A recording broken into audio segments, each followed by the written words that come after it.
बिस्मिल्लाहिर्रहमानिर्रहीम। अस्सलाम वालेकुम। उम्मीद है आप सब खैरियत से होंगे। अच्छा, इस वीडियो में हम बात करते हैं कि ब्लड प्रेशर जो एक बहुत ही कॉमन बीमारी है उसके बारे में। सबसे पहले ये है कि ब्लड प्रेशर कहते किससे हैं। ब्लड प्रेशर वो ताकत है जो उन शरियानों की दीवारों पर डालता है। मतलब जब हमारा दिल धड़कता है तो जो प्रेशर उनकी शरियानों पे पड़ता है उसको ब्लड प्रेशर कहते हैं। जब ये दबाव ज़्यादा हो जाए तो उसे हाई ब्लड प्रेशर कहते हैं या बुलंद पेशार खून, और इंग्लिश में इसको हाइपरटेंशन कहते हैं। नॉर्मल ब्लड प्रेशर जो होता है वो 120/80 मिलीमीटर ऑफ मर्क्यूरी होता है। ऊपर वाले ब्लड प्रेशर को सिस्टोलिक ब्लड प्रेशर कहते हैं, नीचे वाले को डायस्टोलिक कहते हैं। अगर ये ब्लड प्रेशर 140/90 से ज़्यादा हो जाए तो ये कुछ नुकसानात देता है। फर्ज़ किया अगर ब्लड प्रेशर आपका मुस्तकिल तौर पे 140/90 से ज़्यादा रहे तो ये दिल को इफ़ेक्ट करता है, दिमाग को करता है, गुर्दों को भी इफ़ेक्ट कर सकता है और आंखों को भी, बीनाई को भी नुकसान पहुंचाता है।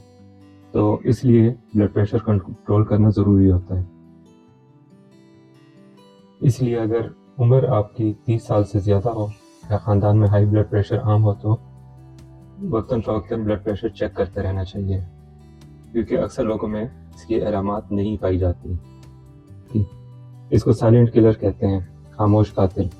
उसकी रीज़न यह है कि बहुत सारे लोगों में अलामात होती ही नहीं है, और फर्स्ट टाइम जब प्रेजेंट करते हैं मरीज़ तो उनको कुछ ना कुछ नुकसान पहुंच चुका होता है, दिल, दिमाग, गुर्दों या आंखों को नुकसान पहुंच चुका होता है। तो इसलिए ब्लड प्रेशर वक्तन फ़वक्तन चेक करते रहना चाहिए। लेकिन कुछ लोगों में सर दर्द, चक्कर आना, धुंधलाहट, दिल की धड़कन का तेज़ रहना या बेतरतीब हो जाना, थकावट या नाक से खून आना जिसको नक्सीर कहते हैं, तो ये वो अलामात होते हैं जब इसमें ब्लड प्रेशर चेक करते हैं तो पता चलता है कि इस मरीज़ को तो ब्लड प्रेशर है। लेकिन ये सारा कुछ जिस तरह ज़िक्र हुआ है कि इन अलामात की गैर मौजूदगी में भी ये नहीं समझना चाहिए कि ब्लड प्रेशर नहीं हो सकता। इसलिए वो लोग जिनकी उम्र 30 साल से ज़्यादा हो या ख़ानदान में हाई ब्लड प्रेशर आम हो तो उनको वक्तन फ़वक्तन ब्लड प्रेशर चेक करते रहना चाहिए। आज तक के लिए इतना ही। उम्मीद है आपको इस वीडियो के कंटेंट्स पसंद आए होंगे। अगले वीडियो तक के लिए इजाज़त। अस्सलाम वालेकुम।